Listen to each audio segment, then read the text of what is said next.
Wayyaar kafuunee kam jirtu kabajamtoota daawwattoota Gulalee Miidiyaa Neetwoorkii odeessaalee keenya kan guyyaa irraa qabannee jirra. Qopheessee dhiyeessuun kan isin faana turu waan bunnoo waa beekooti. Isinis hanga xumura sagantaa kiyyaatti akkan faana turtan kabajaan isin affeera.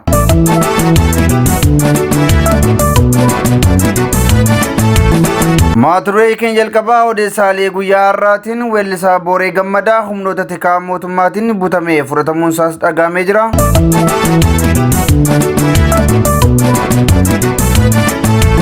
Hawaasni aanaalee godina Harargee lixaa buusii humnaa olii qaamoleen mootummaa sababoota garaagaraatiin nu gaafatanii rakkoo jabaa keessa jirras jedhanii jiru. Wantoota odeeffanne irraa qindeessinee isin biraan geenya.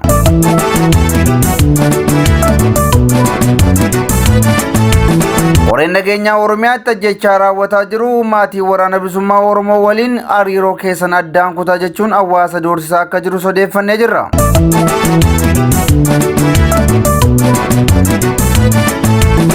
Maaturee keenya dhumaatiin kibba bahaa Oromiyaatti waraanni Bilxiginnaa waraana bilisummaa Oromoo waliin hidhata qabdan jechuun ilmaan Oromoo ajjeesuu fi hidhaa jiraachuu maddeen keenya himaniiru. Irra deebiin akkam jirtu kabajamtoota daawwattoota Gulalee Miidiyaa Neetwoorkii.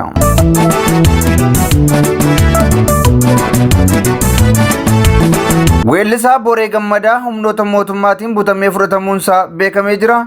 Weellisaa Booree Gammadaa guyyaa har'aa bakka hojii isaatii qaamolee mootummaatiin butamuun akka fudhatame maddeen keenya himaniiru. Booreen kan butame kaampaanii Chaayinaa Bishooftuu fi Dukam gidduutti argamtutti otoo hojiirra jiru butamuun achi buuteensaa dhabamsiifamee jiraachuu maddeen keenya himaniiru. Weellisaa Booree malees dargaggoonni hedduun lakkoofsi isaanii ammaaf hin beekamne humnaan konkolaataatti fe'amuun akka fudhatamanis dhagahameera. Kana malees hiriyaa weellisaa Booree kan ta'e weellisaa Gurmuu Katamaa Finfinneetti ukkaanfamuun achi buuteensaa dhabamuu maddeen keenya ifoomsaniiru. Qaamoleen mootummaa dargaggootaa fi namoota kaka'umsa qaban ukkaamsuun dhabamsiisaa akka jiru ni yaadatama. Kana malees maatii qabsaa'otaa ukkaamsuun mana hidhaatti dararaa kan jiru qaamoleen mootummaa achii baasees ajjeesaa akka jiru maddeen keenya ifoomsaniiru.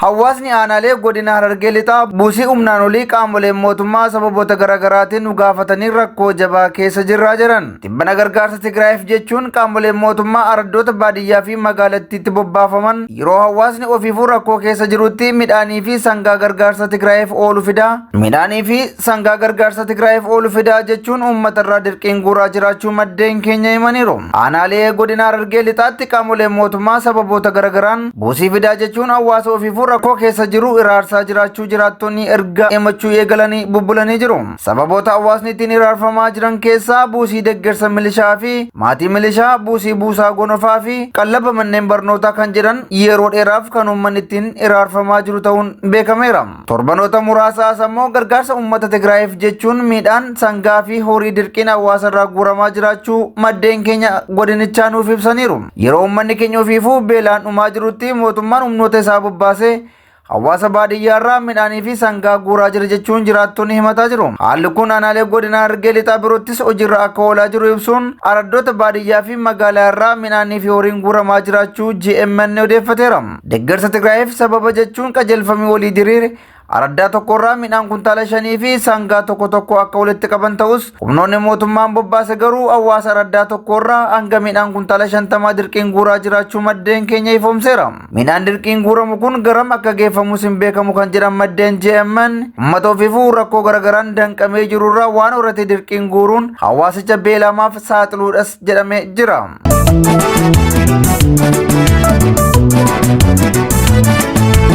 Qoreen nageenyaa Oromiyaatti ajjechaa raawwataa jiru maatii miseensa waraana bilisummaa Oromoo waliin hariiroo keessan addaan kutaa jechuun hawaasa doorsisaa jiraachuun beekamee jira. Shawaa lixaa aanaa tokkee kuttaayeetti qoreen nageenyaa murtoo rifaasisaa fi qaanfachiisaa uummata ittiin dararuu dabarsee jira. Murtoon kun maatiin ijoolleen isaanii miseensa waboo taate nagaa hin gaafatina harka hin fuudhina kan jedhu hoggaa ta'uu namni murtoo kana sarbe birrii 10,000 hanga 50,000 adabamas jedhee jira. Miseensi maatii waboo sababa kamiinuu yoo du'ellee hin awwaalina maatii isaanis hin jajjabeessinaa jedhanii yoo rakkatallee hin gargaarinaa sababa kamiinuu hin birmatinaa fi jechuun ajaja dabarsuu maddeen keenya himaniiru. Qoreen nageenya aanichaa doorsisaa fi sosobaa hedduu torbanoota 3 darbaniif erga godhee booda eengada murtee kana dabarsuunis himamee jira. Murtee sana kaadirotaa fi miseensota isaanii dirree masqalaatti baasuun akka murteessanis maddeen himaniiru.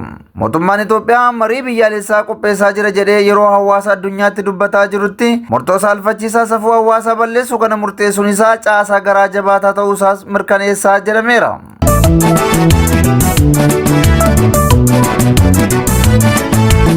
Aanaan dharraa qaama ilaallatuurraa xiyyeeffannoo dhabuu isaatiin bulchiinsa Oromiyaa jalaa bahaa jira jechuun jiraattonni himaa jiru.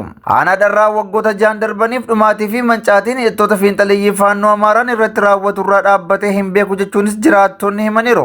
Haleellaa fiinxaliyyii faannoo Amaaraa kanaan guyyaatti manneen hawaasaa 1000 yeroon itti gubatee fi qabeenyi beeladaa 300 ol yeroon itti saamaman jiraachuu jiraattonni aanaa dharraa GMN'if mirkaneessaniiru. Kana malees uummanni aanichaa balaa jiraachuu fi jiraachuu dhabuu jala jira jechuun yaaddoo qaban himaniiru.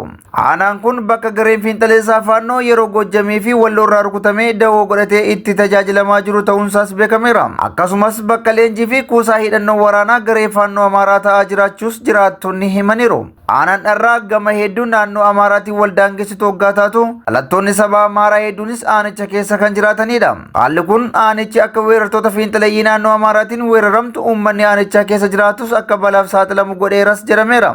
Aanichi gama Gojjamiin gammoojjii Abbayyaatiin gama Walloon Kalalaa fi Wagiddii lafa jedhamaniin gama godina Shawaa Kaabaa naannoo Amaaraatiin immoo aanaalee Marrabeetee fi Miidhaa Oromoo jedhamaniin daangeffama. Gama Oromiyaatiin aanaa godina Salaalee jara jiru Hidhaa Bu'aa Booteetis kan daangeffamtudha. Wararri walirraa hin cinne aanaa kanatti gama naannoo Amaaraatiin erga banamee waggoota 5 caalee jira. Lakkoofsaan adda baasanii himuuf ragaa qindaa'an jiraachuu baatus jiraattonni aanichaa haleellaa hidhattootaan dhuman hedduu akka ta'an beekuun danda'amee jira. Kanneen mada'anii dhaabbilee fayyaatti wallaanamaa jiranis hedduu ta'anis diigamuu dhaabbilee fayyaatiin kanneen wallaansa malee ciisanii jiranis hedduu akka ta'an himamaa jira. Kana malees manneen barnootaa aanichi qabu 94 keessaa 2 qofti tajaajila akka kennaa jirus beekuun danda'amus guyyaa tokkotti manneen hawaasaa 1000 fi beeladoonni 300 ol akka gubatan mirkanaa'ee jira. Mootummaan naannoo Oromiyaa yeroo poolisii humna addaa ramadee turetti haalli nageenyaa fooyya'aa ture kan jedhu maddi keenya gaaffii humna fiinxaleessaa Amaaraa hidhatee jiruun poolisiin humna addaa Oromiyaa aanicharraa kaafamee jira jedhaniiru.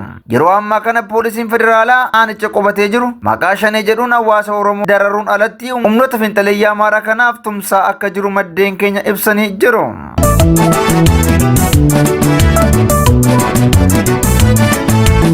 Kibba Bahaa Oromiyaatti waraanni Bilxiginnaa waraana bilisummaa Oromoo waliin hidhata qabdan jechuun ilmaan Oromoo ajjeesuu fi hidhaa jiraachuu maddeen keenya himan. Akka odeessi maddeen irraa nu qaqqabe addeessutti Kibba Bahaa Oromiyaa godina Arsii Bahaa aanota kanneen akka Sirkaa fi Xiyyootti maqaa waraana bilisummaa Oromoo waliin hidhata qabdan jedhuun ilmaan Oromoo ajjeesuun kaan immoo hidhanii dararaa jiraachuunis baramee jira. Haaluma kanaan qaamoleen nageenyaa mootummaa ajjechaa gara jabinaa hawaasa irratti raawwataniin aanaalee Sirkaa fi Xiyyoo keessaa maanguddoota dabalatee namoota hedduu ajjeesanii jiru. Akka fakkeenyaatti aanaa Sirkaa ganda Dirboo Colleerraa nama Muusaa Kadir Baatii jedhamu kan ajjeesan hoggaa ta'u Mahammad Kadir nama jedhamu immoo hidhanii dararaa jiraachuun baramee jira. Haaluma wal fakkaatuun aanaa Xiyyoo ganda Booree Cilaaloorraa Gammachuu Kennoo fi Uusaa Kurkuraa hidhuun dararaa cimaa irratti raawwata akka jiran maddeen GMN'if mirkaneessaniiru. Qaamoleen mootummaa godinichatti maqaa waraana bilisummaa Oromoo waliin hariiroo qabdu jedhuun dararaa hamaa hawaasa irratti raawwataa kan jiran hoggaa ta'u uummanni godinichaa haala ulfaataa keessa jiraachuun beekameera. Aanota Sirkaa Adaabbaa fi Xiyyootti qaamoleen mootummaa ajjechaa jumlaa uummata irratti raawwataa kan jiran hoggaa ta'u maanguddoota dubartootaa fi dargaggoota hedduu maqaa waraana bilisummaa Oromootiin hidhaarraa hiikuun rashanaa jiraachuu maddeen GMN bakkicharraa nuuf mirkaneessanii jiru.